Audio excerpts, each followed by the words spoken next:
Good મોર learning વાળા વિદ્યાર્થી મિત્રો, કેમ છો મારા વાલા વિદ્યાર્થી મિત્રો? દોસ્તો, આજની એક સુંદર સફર કે જેની અંદર કાર્ય, ઉર્જા અને પાવર આ ચેપ્ટરના ઘણા બધા દાખલાઓમાં ક્યાંક ને ક્યાંક કન્ફ્યુઝન થાય છે. આની અંદર એક ઉર્જાનું બીજી ઉર્જામાં રૂપાંતર અને પાવર, આના બે સુંદર દાખલા આજે કરવા જઈ રહ્યા છે. તો બી રેડી, બી પ્રિપેર, સ્ટાર્ટ. આજની સરસ મજાની સફર શરૂ કરી રહ્યા છે કારના એક્સિડન્ટને તાદ્રશ્ય કરવા માટે. દોસ્તો, જ્યારે બી કોઈ ગાડી અથડાય છે તો જેવી અથડાય એટલે એક એરબેગ ખુલી જાય. ક્યારે વિચાર્યું એરબેગ કેમ ખુલતી હશે? કે આ સર ગાડી અથડાઈ એટલે. પણ ગાડીના એ ભાગને ખબર કઈ રીતે કે હવે એરબેગ ખોલો? કારણ કે એની અંદરના ભાગમાં જટિલ પ્રકારની સ્પ્રિંગ મૂકેલી હોય છે. આ સ્પ્રિંગ જેવી અથડાશે, કોઈ કાર અથડાઈ કોઈ વસ્તુ સાથે, તો સ્પ્રિંગનું સંકોચન થશે, સ્પ્રિંગ દબાશે એટલે પેલી એરબેગ ખુલશે, પેલો ફુગ્ગો ખુલશે અને વ્યક્તિ બચી જશે. તો આને સમજીએ છીએ. તો એક ક્લિયર કટ છે કે તમને રકમમાં વેગ આપેલો હોવો જોઈએ. તો વેગ તૈયાર છે 18 કિલોમીટર પ્રતિ કલાક. તો 18 ગુણ્યા, ચલો સામાન્ય છોકરા એવું કરશે કે 18 ગુણ્યા 1000 ભાગ્યા 3600 આ જ રીતે ગણાય. પણ મેં તમને ટેવ પાડેલી કે આવું કોઈ પણ દાખલો આપે તો ડાયરેક્ટ 5 ભાગ્યા 18, 18 કટ, તમારી ગાડીની ઝડપ તમને મળી ગઈ કે 5 મીટર પ્રતિ સેકન્ડ છે. ઓરિજિનલ મેથડ ડાયરેક્ટ આપણે એપ્લાય કરી શકીએ છીએ. કેટલું દળ ધરાવતું છે? તો ગાડીનું દળ m બરાબર 1000 કિલોગ્રામ. ચલો તૈયાર થઈ જાઓ ગતિ ઉર્જા માટે. તો ગતિ ઉર્જા K is equal to half mv². Half, m એટલે દળ. કેટલું દળ આપ્યું છે બેટા? 1000. 5 નો વર્ગ શું થશે? 25. ટ્રાય કરો, મિનિમમ કેલ્સી યુઝ થાય એવો પહેલા પ્રયત્ન કરીએ. ચલો રફલી આને કટ કરો. 12.5. તો K બરાબર 12.5 ગુણ્યા 10⁻³ જૂલ. યસ સર, ગતિ ઉર્જા આપણી પાસે તૈયાર થઈ ગઈ છે. હવે ગતિ ઉર્જાનું રૂપાંતર શેમાં થશે? સ્પ્રિંગ શબ્દ આવ્યો. સ્પ્રિંગ એકબીજા સાથે અથડાય છે એટલે કમ્પલસરી સ્થિતિ સ્થાપકીય સ્થિતિ ઉર્જા U બરાબર હાફ kx² આવે ને આવે છે. સ્થિતિસ્થાપકીય સ્થિતિ ઉર્જા U બરાબર હાફ kx² આવે છે. હવે તમે જુઓ, તમને રકમમાં k આપેલું છે. ભૂલ ના પડે એટલે સ્પ્રિંગનો અચળાંક સ્મોલ કે, આ ગતિ ઉર્જા કેપિટલ કે. સર ડન છે. હવે આપણા સૂત્રમાં જતા રહીએ તો U બરાબર હાફ kx², મહત્તમ સંકોચન કીધું છે એટલે xm. તો 2U upon small k is equal to xm². માટે xm² is equal to 2. Sir ગતિ ઉર્જા એ જ સ્થિતિ ઉર્જામાં પરિણામશે તો જ આપણને એનું સાચું કન્વર્ઝન ખબર પડશે. એટલે U બરાબર K બરાબર 12.5 ગુણ્યા 10⁻³. સર ડન છે. K ની વેલ્યુ તમે રકમમાં જોઈ શકો છો, 6.25 ગુણ્યા 10⁻³. 10⁻³ 10⁻³ ગયા, ક્યાંય કેલ્સી વાપરતો નથી. ટ્રાય સરસ કરી રહ્યા છીએ. આના કરતા ડબલ છે એટલે 2. માટે xm² બરાબર અહીંયા 2 આયા એટલે 2 નો વર્ગ. બંને બાજુ બેટા વર્ગમૂળ કાઢી લો તો xm બરાબર 2 સેન્ટીમીટર. 2 સેન્ટીમીટર જેટલું આનું સંકોચન થવું જોઈએ. હવે સર તમને પ્રશ્ન થાય કે 2 સેન્ટીમીટર કહેવાય કે 2 મીટર કહેવાય? તો હું જે શબ્દ બોલું એ સાંભળજો. બધું MKS માં છે. MKS માં છે એટલે મહેરબાની કરીને તમે આને MKS માં જ રાખવું પડશે.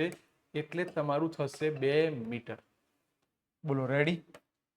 મસ્ત. સર આ જ દાખલો રકમ બદલીને આપી દો તો તૈયાર થઈ જાઓ મારા જાબાઝ સિપાહીઓ. રકમ બદલીને આપણે ટ્રાય કરી રહ્યા છીએ અને સરસ મજાનું એક પ્રેક્ટિસ કરવા માટે આપી દો. નંબર 1, પહેલું તમને વેગ આપી દે 36 કિલોમીટર પ્રતિ કલાક અને સ્પ્રિંગનો બળ અચળાંક આપી દેશે 3 ગુણ્યા 10⁻³ ન્યૂટન અપોન મીટર. તો તમારે કેટલું મહત્તમ સંકોચન થયું કહેવાય એ શોધવાનું છે. ચલો ટ્રાય કરશો, બધી જ વસ્તુ તમને આપેલી છે સેમ સ્ટાઇલ. ચલો હજી એક વસ્તુ પૂછી લઉં કે જો તમને વેગ હું આપી દઉં, ધ્યાનથી સાંભળજો, 72 કિલોમીટર પ્રતિ કલાક, સ્પ્રિંગનો બળ અચળાંક 2 ગુણ્યા 10³ ન્યૂટન અપોન મીટર, તો મહત્તમ સ્થાનાંતર શોધો અને એની પર લાગતું બળ શોધો. ચલો એક દાખલો ગણ્યો, તરત 2 પ્રેક્ટિસ માટે આપ્યા બેટા. નેક્સ્ટ આના ઉપરથી પાવર વાળા કન્સેપ્ટનો એક સુંદર દાખલો ભણીવા જઈ રહ્યા છીએ. દાખલા નંબર 9. એ આપણને શું કહી રહ્યું છે, તો દાખલાને સમજો કે આટલા કિલોગ્રામનું, એટલે m બરાબર આપી દીધું 1800 કિલોગ્રામ. તરત મારો ટ્રાય એવો હોય કે કઈ બી આપે એટલે વજન બળ લાગવાનું. તો વજન બળનું સૂત્ર રેડી કરી નાખીએ. દાખલાની કોઈ જ રકમ નથી વાંચી, આપણે ખાલી ટ્રાય કરીએ છીએ. F બરાબર mg. m એટલે 1800, g માટે આપણે 10 લઈ લઈએ, રકમમાં નહીં કીધું પણ આપણે થોડુંક 10 લીધું, એટલે આપણી પાસે 18,000 ન્યૂટન આવ્યું. વાહ ભાઈ વાહ. સહન કરી શકે તેવી લિફ્ટ 2 મીટર પ્રતિ સેકન્ડની અચળ ઝડપથી, એટલે ઇન શોર્ટ આમાં પ્રવેગ ઉત્પન્ન થશે નહીં, એટલે F બરાબર માં એનો ઇન્વોલ્વમેન્ટ નથી.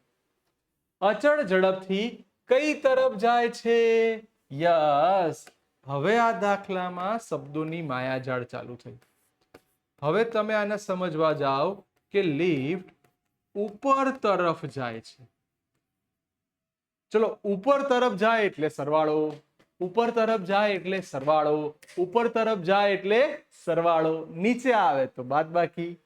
સર એને વિરુદ્ધ દિશામાં આટલું બળ લાગે છે, તો હું ઉપર તરફ જાય એટલે વજન બળ વત્તા ઘર્ષણ બળ. ઘણા એવું કે સર વિરુદ્ધ દિશામાં છે તો માઇનસ ના આવે.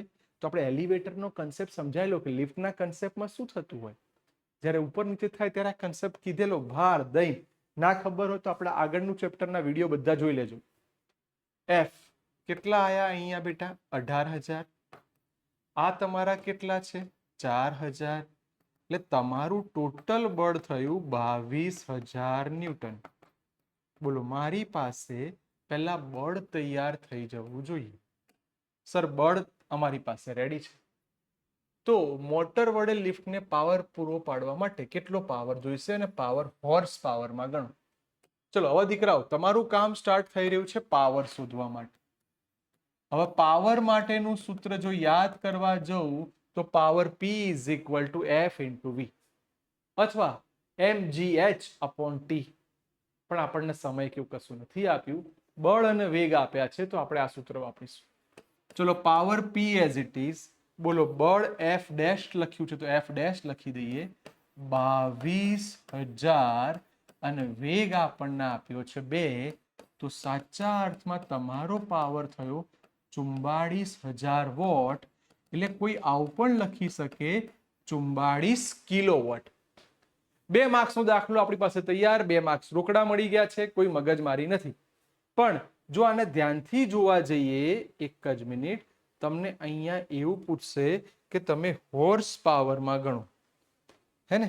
તો રકમમાં હોર્સ પાવર શબ્દ આવે એટલે થોડીક મગજમારી થશે.